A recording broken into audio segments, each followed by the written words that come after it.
kasi natupad mo na yung wish mo na magkaroon ng album. Nasa'yo na ang lahat, Daniel, kasi kahit ang taas-taas na narating mo, mahal mo pa rin kami. The young man who has everything. Daniel Padilla, his big birthday revelation. The Buzz Exclusive. Kung pag-uusapan ang kanyang mga achievements, walang dudang nasa kanya na ang lahat. Lalo pa itong napatunayan noong Biyernes sa pagtitipon-tipon ng mga taong labis ang suporta at pagmamahal kay Daniel. Eksklusibong naimbitahan ng The Buzz sa kanyang private birthday celebration na dinaluhan ng mga kaibigan at kapamilyang malapit sa young actor. At isa pang patunay na nasa kanya na ang lahat. Sa April 30, isang dream come true moment for Daniel. Ang magaganap, ang makapag-perform sa Big Dome. Ngunit sabi nga nila, bawat tagumpay may kapalit. Isa rito, mga walang sawang paninira sa kanya is yung hindi raw siya deserving na mabigyan ng chance makapasok sa music and recording industry. Kaya ilan sa mga tunay na bilib sa kanyang husay, todo ang depensa. I believe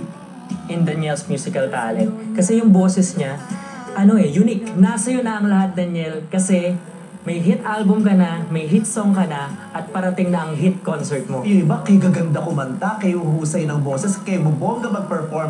Nakabenta ba ng CD? Hindi naman. Alam kung kayang-kaya mo yan, ipagpatuloy mo lang ang pagpapabongga, magpakaimbubong ka, pabongga ka ng pabongga habang yung iba, nga. Nasa iyo ng lahat, Daniel, kasi nasa iyo na lahat ng pagmamahal ng masang Pilipino, mahal na mahal ka ng bandang people. Hindi naman nila pinapansin din yung mga bashers niya kasi sobrang dami niyong fans.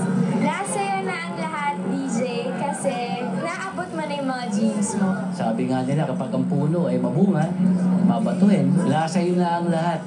DJ, dahil mabuti kang anak. Ngayong hapon, ang buwelta ni Daniel Padilla live!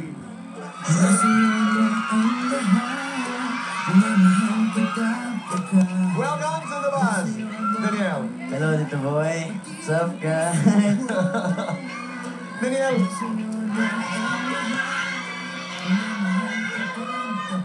pasensya na po kayo mga kaibigan, hindi kayo magkamayaw at magkarinigan dito sa studio dahil sa dami ng tao at sa hiyawan ng matagahangan ni Daniel. Daniel, kanina na napakinggan natin ang mga kaibigan mo nagsalita sa VTR. Pag sinasabing nasa iyo na ang lahat, ano ang nagiging reaksyon mo? Hindi yun totoo. Hindi yun totoo yan. Nag-uumpisa pa lamang. Opo, marami pa pong mangyayari sa akin at marami pa pong gagawin. Dami pa? Oo. Pero halimbawa, top of mind, Daniel, pag sinasabing ngayon na binibiyayaan ka ng ganitong klase ng karera, anong mga pangarap? Ang mga birthday wishes mo, ikaw? Ako naman, Tito Boy, lang okay. Basta wish ko lang, lahat po nangyayari ngayon sana mangyari ko po bukas, sa kinabukasan, at sa tuloy-tuloy lang. Tuloy-tuloy lang. Sa awitin mo nga, ang sinasabi naman talaga dito, kaibigan, hindi yung nasa akin ang lahat. Ang sinasabi ni Daniel, nasa kanya na ang lahat. Nasa kanya nga. Ang tanong ganito, nasa kanya nga ba talaga ang lahat?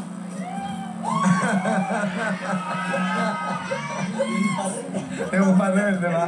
Iikot at iikot doon. Pero alam na natin ang sagot. Okay, Daniel. Kasama kaakibat ng pagsikat ay ang iba't ibang mga kontrobersiya. May mga taong hindi magandang sinasabi, may mga taong magandang sinasabi. Sa mga taong buong puso kang sinusuportahan, anong ginagawa mo? At sa mga tao namang ayaw sa'yo, anong iyong reaksyon? Doon tayo sa mga taong sobra kang mahal. Siyempre, sa lahat mo na nagmamahal sa akin, siyempre mas mahal ko kayo. Sa totoo lang ho talaga, siyempre. At pinipilit kong ibalik yan kahit minsan nagkukulang. Siyempre, hindi ko naman talaga may babalik kung paano po yung pagmamahal na binibigay mo nila sa akin. Pero hanggat kinakaya ko, gagawin ko talaga. Pero kung minsan, hindi ko magawa, pasensya na, di ba? Okay, doon naman sa mga detractors, what do you wanna say? Anong nais mo sabihin, Daniel? Yun lang ho ang kanyang nais sabihin. Totoo yun. And that's the best way to handle that. Tama. Pero napakaingay sa social network dahil nga ang mga fans mo ang nagtatanggol sa'yo. Pero hanggang na. Pero hindi yan ang balita, mga kaibigan. Bago pa man mag-print ng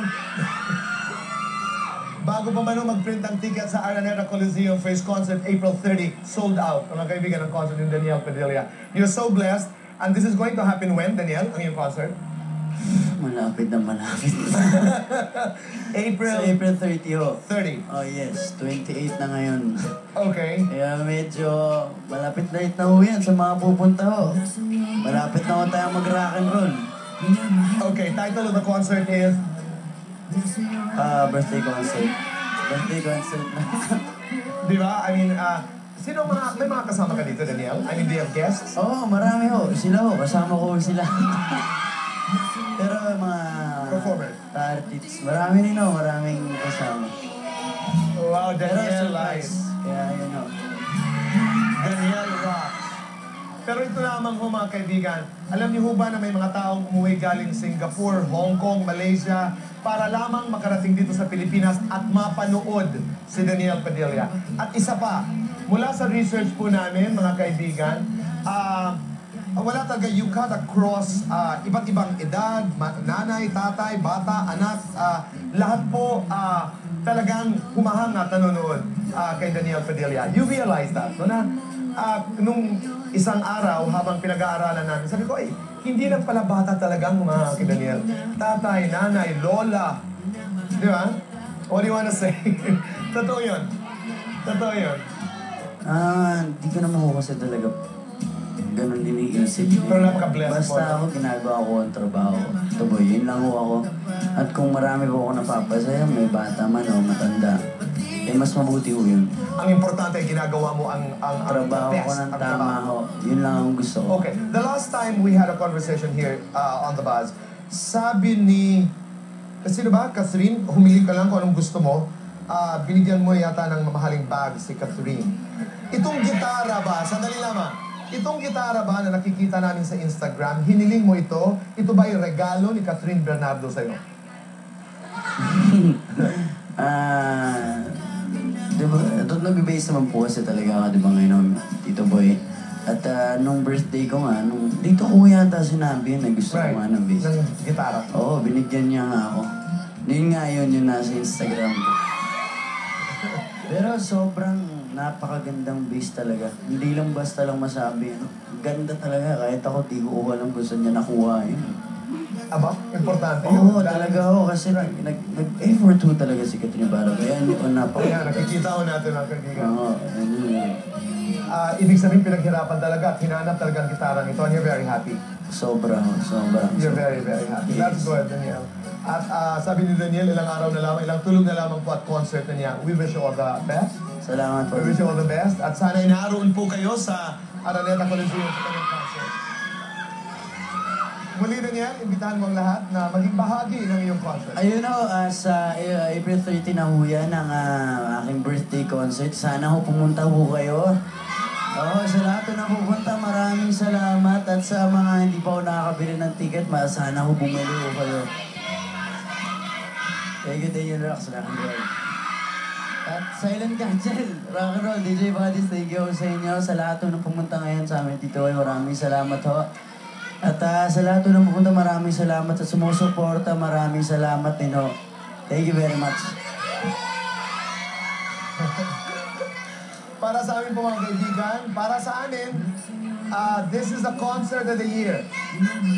Now, this is the concert of the year. Alam niyo po ba na kapitbahay, kaibigan, mga kasama sa bahay, nanay, tatay, lahat po ang tanong, saan kami kukuha ng ticket para sa concert ni Danielle Padilla? I'm so proud of you, Danielle. At sana ay tuloy-tuloy pa ang lahat ng ito.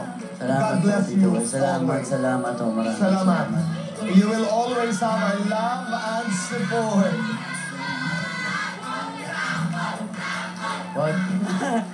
Mahirap na baka mawala. Sa concert na lang, Oo nga. medyo nag-i-ensayo pa at kinakabahan na nga eh.